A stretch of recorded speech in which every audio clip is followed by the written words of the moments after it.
Alright folks, this is a video about how to wash a keyboard. Now this is a keyboard that I've used for quite some time that has gathered up quite a bit of finger grease on it over the years. And we're going to wash it because it's gross. So, how do you wash a keyboard? Now, I've seen some videos online that tell you to just throw in the dishwasher in the top rack and, have at it. But some people like me have dishwashers that don't have an option to turn off the heated dry. I have a Bosch dishwasher that doesn't let me do that. So what I decided to do instead is just wash them in the sink. This approach seems to work pretty well. And I've wanted to show you guys this in the past, but I haven't had a keyboard small enough to really demonstrate that well. So what I'm going to do is here. This is the equipment you need. Ammonia-based cleaner such as Fantastik or Windex, and a toothbrush. That's it. That's all you need. The reason I use ammonia-based cleaner is because it works really well at cutting out grease. And that's what gets on these keyboards over the years is grease. So what you want to do is take your cleaner and just spray it on there nice and thick. I'm getting a lot of it on there so it gets in between the keys. Then you just take your toothbrush and scrub.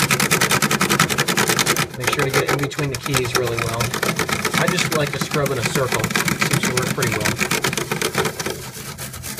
Although I've never cleaned a keyboard with rubber buttons, so that'll be interesting. I tend to just scrub in circles along the whole perimeter of the keyboard. It tends to work pretty well.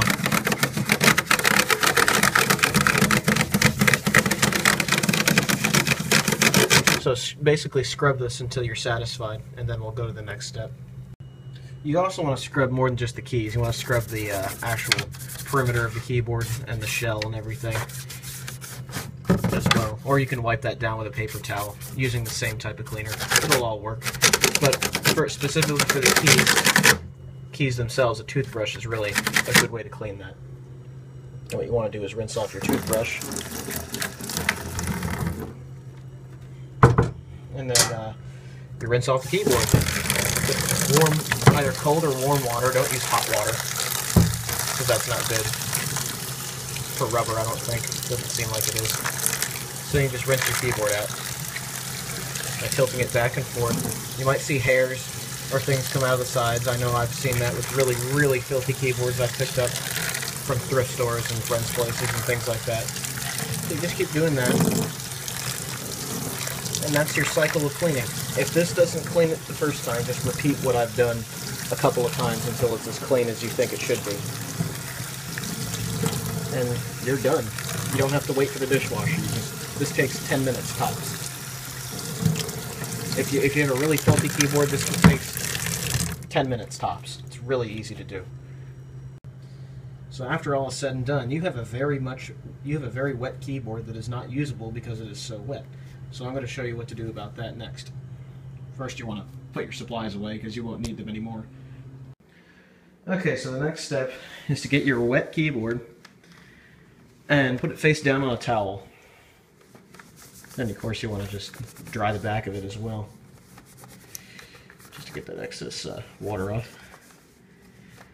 Then you take it, you enclose it in this towel, and then you shake it like this, like. I'm going to have to do that with both hands, so, you know.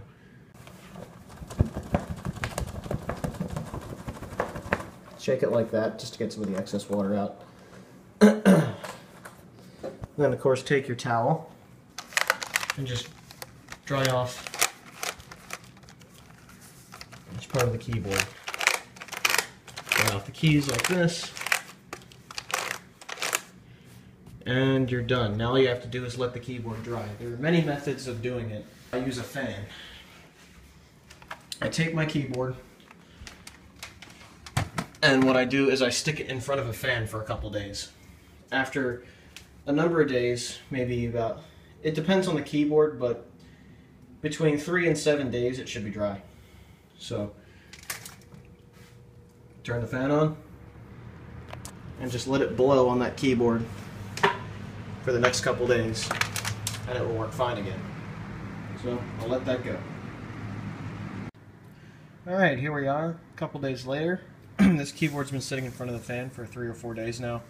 and I just took it out from in front, and I have a laptop here that we'll test out the keyboard with. So let me open LibreOffice Writer real quick, and we'll plug the keyboard in and give it a try.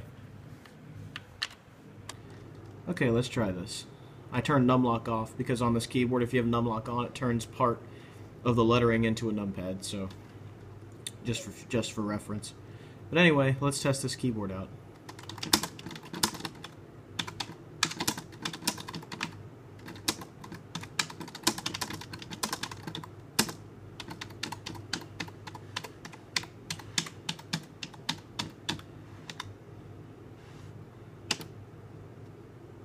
Seems to work fine.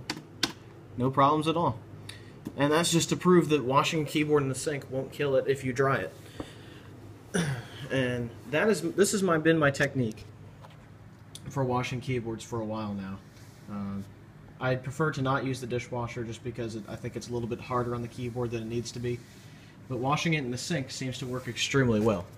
I've had very, very good luck with it, lots of success with it, and as you can see, all the main characters display properly. So, overall, that's a success. Very pleased with that. So, there you have it, folks. That is how to wash a computer keyboard in the sink. This is the way I recommend doing it. I would not use hot water. I would use warm or cold water. I used cold water in this particular instance because our laundry sink doesn't have the hot water tap working properly. So, that's all I have right now. But, seems to work extremely well. I'm very pleased with it. So, there you have it, folks. Hope this was helpful to you. Hope you enjoyed the video, and have a good one, everybody. Ciao.